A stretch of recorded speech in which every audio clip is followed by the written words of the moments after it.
नमस्कार, आप देख रहे हैं न्यूज नेशन। यूक्रेन बॉर्डर से खबर कट टू कट की स्पेशल रिपोर्ट के साथ मैं पिनाज।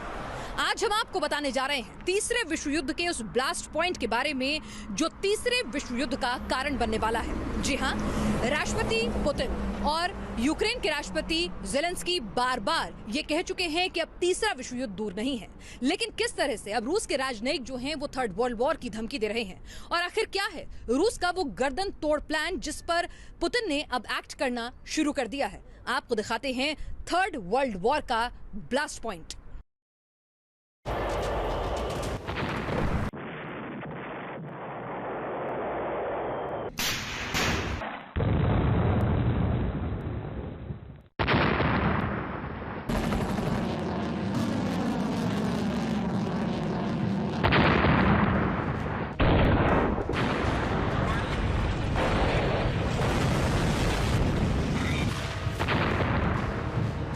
सत्ताईस दिन, जी हां, लगातार 27 दिनों से यूक्रेन को रूस के बारूदी हमले छलनी कर रहे हैं। यूक्रेन का कोई ऐसा बड़ा शहर नहीं बचा जहां दुश्मन के अटैक के सायरन ना बज रहे हों। हालात देखकर लगता है कि मानो पुतिन अब यूक्रेन को खंड खंड करके ही दम लेंगे।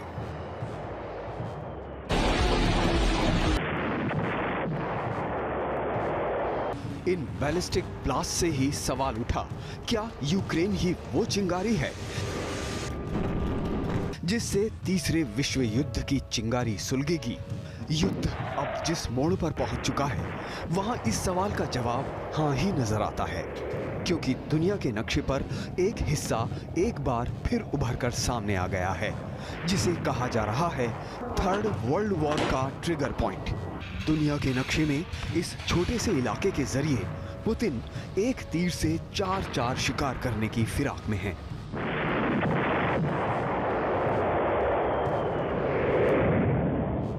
पुतिन का पहला प्लान है यूक्रेन से आगे बढ़कर अपनी ताकत दिखाना। दूसरा प्लान है रूस के बॉर्डर के नजदीक मौजूद खतरे को जड़ से खत्म करना।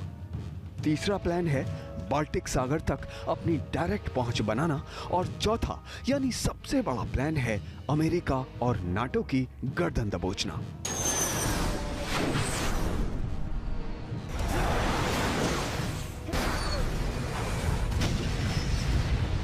जी हां, सही सुना आपने, यही है पुतिन का वो गर्दन तोड़ प्लान। जो कामयाब हो गया तो दुनिया में सबसे ज्यादा शक्तिशाली गठबंधन माने जाने वाले नाटो अपने घुटनों पर आ जाएगा और दुनिया एक बार फिर रूस के सुपर पावर के खिताब का बारूदी एहसास करेगी।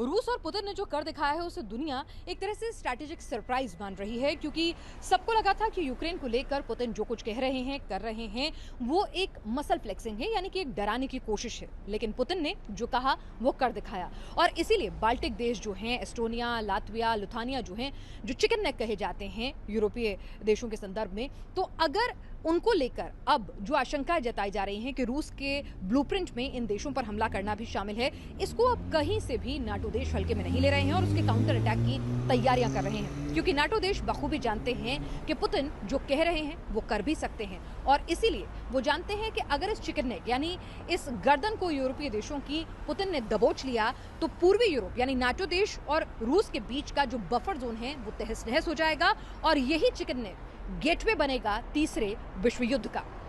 बने रहिए हमारे साथ, क्योंकि आगे हम आपको बताने जा रहे हैं क्या है पुतिन का वो गर्दन तोड़ प्लान जिसने नाटो के छोटे सदस्य देशों की हवाइयां उड़ा दी हैं। आपको दिखाएंगे दुनिया के नक्शे पर सिर्फ 100 किलोमीटर का वो हिस्सा जो पुतिन की पावर बढ़ा देगा। और इस छोटे से हिस्से यानी चिकन नेक को बचाने के लिए अमेरिका की अगुवाई वाले नाटो अपना दमखम झोंकने में जुट गया है। बैटल ग्राउंड यूक्रेन के बॉर्डर से पिनाज त्यागी, न्यूज नेशन। आप भी सोच रहे होंगे कि भाई युद्ध तो रूस और यूक्रेन के बीच छिड़ा हुआ है, तो फिर ये थर्ड वर्ल्ड वॉर की घंटी और चिकन नेक आखिर क्या बला है। दरअसल इसके पीछे की वजह है पिछले 48 घंटों के अंदर जिस तरह के डेवलपमेंट हुए हैं, जिस तरह से बेलारूस सीधे तौर पर इस युद्ध में कूदने को तैयार खड़ा है और नाटो देशों ने जो सक्रियता दिखाई है यूक्रेन की मदद के लिए, वो कहीं ना कहीं आहट है कि तीसरा विश्व युद्ध कभी भी दस्तक दे सकता है। और साथ ही आपको बता दें, जो ब्लूप्रिंट प्लान है, कहा जा रहा है कि बाल्टिक देशों पर हमला करना, जिसमें लातविया, लिथुआनिया भी शामिल हैं, इन पर हमला करना भी पुतिन के ब्लूप्रिंट का हिस्सा है। तो ऐसे में आपको बता दें कि पोलैंड ने भी अब एक नई चेतावनी जारी कर दी है कि उसे आशंका है कि रूस का अगला हमला पोलैंड पर हो सकता है। और इस आशंका के पीछे बाकायदा एक ठोस वजह भी है। वो वजह है रूस की सिक्योरिटी काउंसिल की तरफ से लिखा गया वो खत, जिसका हर अल्फाज एक तरह से कहें तो पोलैंड को धमकी दे रहा है।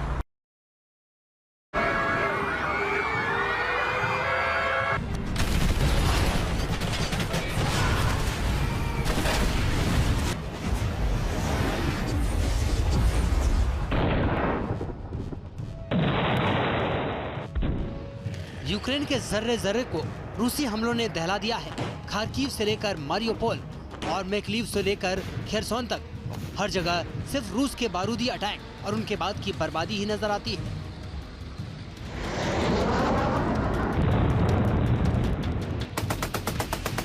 जिस तरह तीसरे विश्व युद्ध को लेकर अटकलें तेज हो रही हैं, दुनिया पर एक और महायुद्ध के बादल मंडराते नजर आ रहे हैं।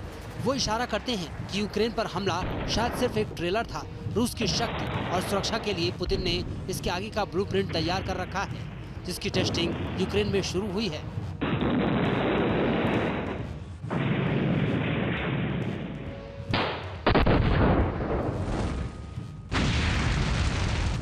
रूस के एक रिटायर्ड मिलिट्री ऑफिसर पहले ही दावा कर चुके हैं कि नाटो की दखलंदाजी कम करने के लिए बाल्टिक सागर के नजदीकी देश यानी एस्टोनिया, लातविया, लिथुआनिया रूस के टारगेट पर हैं। और दूसरी तरफ रूस की सिक्योरिटी काउंसिल के दिमित्री मेदवेदेव ने पोलैंड को एक खत लिख दिया है।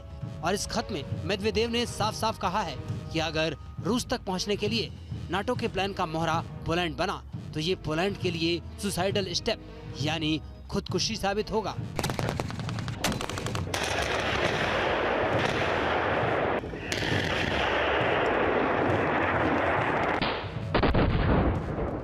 रशियन सिक्योरिटी काउंसिल ने पोलैंड की सरकार को जो खत लिखा है, या फिर यूं कहें एक धमकी भरी चेतावनी लिखी है, उसमें सबसे पहली बात तो पोलैंड को इतिहास याद दिलाया गया है। कहा गया है कि पोलैंड ये बात ना भूले कि द्वितीय विश्व युद्ध के दौरान जब जर्मनी नाजी के चंगुल में पोलैंड था, तो उसे आजाद रूस नहीं कराया था। इसके बाद दूसरी बड़ी बात उन प्रतिबंधों को लेकर है जो यूक्रेन रूस युद्ध के बाद पोलैंड ने रूस पर लगा दिए गए हैं। रशियन सिक्योरिटी काउंसिल ने आगे बढ़ते हुए एक चेतावनी दी है कि पोलैंड के अंदर कुछ ऐसे तत्व जो हैं वो सक्रिय हो चले हैं, जो रूस के प्रति लोगों की भावनाओं को भड़का रहे हैं। साथ ही उस पर लगाम लगाने के लिए भी पोलैंड की सरकार से कहा है। इसके अलावा जो चौथी बड़ी बात उस खत में लिखी गई है, उसमें कहा गया है कि अगर पोलैंड रूस की जो गैस सप्लाई है उसको बाधित करता है, तो आने वाले वक्त में पोलैंड को भी खाद्यान्न आपूर्ति के मोर्चे पर दिक्कतें उठानी पड़ सकती हैं। और जो पांचवी बड़ी चेतावनी एक तरह से सीधे शब्दों में रूस की तरफ से दी गई है, जो रशियन सिक्योरिटी काउंसिल है, उसने कहा है कि पोलैंड जो है ज्यादा उन्मादी ना बने, नहीं तो पोलैंड के नागरिकों का हश्र भी वही होगा, वही नुकसान उन्हें उठाने पड़ेंगे जो जेलेंस्की के उन्माद की वजह से यूक्रेन के नागरिकों को उठाने पड़े हैं।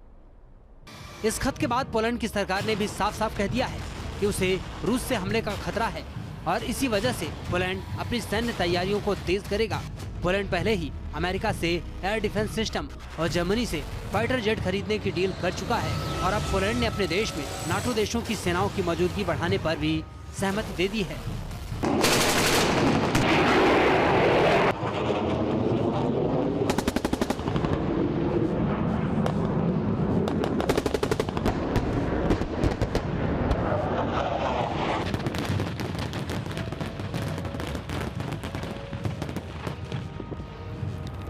27 दिन से जारी रूस और यूक्रेन युद्ध ने अगर यूक्रेनी काउंटर अटैक को दुनिया के सामने रखा तो ये भी बता दिया है कि भले ही नाटो या पश्चिमी जगत रूस को कमजोर माने, लेकिन रूस की सैन्य ताकत आज भी सुपर पावर जितनी ही है और इसका जीता जागता सबूत यूक्रेन के अलग अलग हिस्सों पर जबरदस्त रूसी हमले हैं।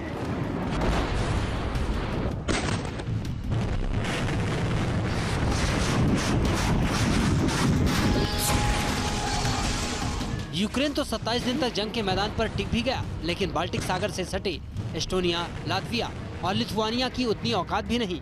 लातविया की बात करें तो उसकी सेना में सिर्फ 7400 सैनिक हैं और वायुसेना है ही नहीं। लिथुआनिया के पास 16,800 सैनिक हैं और लिथुआनिया के पास भी वायुसेना नहीं है। बात एस्टोनिया की करें तो उसकी सेना में सिर्फ 7,000 सैनिक हैं और इसके पास भी वायुसेना नहीं है। एक ताकतवर वायुसेना से रूस कितना कहर बरपा सकता है, ये यूक्रेन में साबित हो चुका है, जहां रूस की एयरफोर्स ने ताबड़तोड़ बमबारी कर परमाणु संयंत्रों से लेकर सैन्य बेस तक तबाह कर दिए। अब जरा सोचिए, अगर नाटो के भरोसे ये छोटे छोटे देश पुतिन के सामने पड़ गए तो बिना एक भी रूसी सैनिक को मैदान में उतारे पुतिन सिर्फ आसमान से ही इन देशों का वजूद मिटा सकते हैं।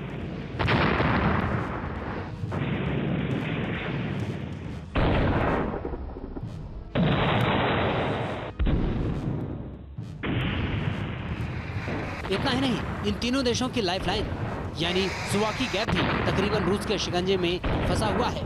100 किलोमीटर की ये जमीनी पट्टी अगर रूस के कब्जे में आ गई तो लाख कोशिश करने के बावजूद नाटो भी इन तीनों देशों को रूसी हमलों के कहर से बचा नहीं पाएगा। बैटल ग्राउंड यूक्रेन के बॉर्डर से पिनास त्यागी के साथ टीम न्यूज़ नेशन।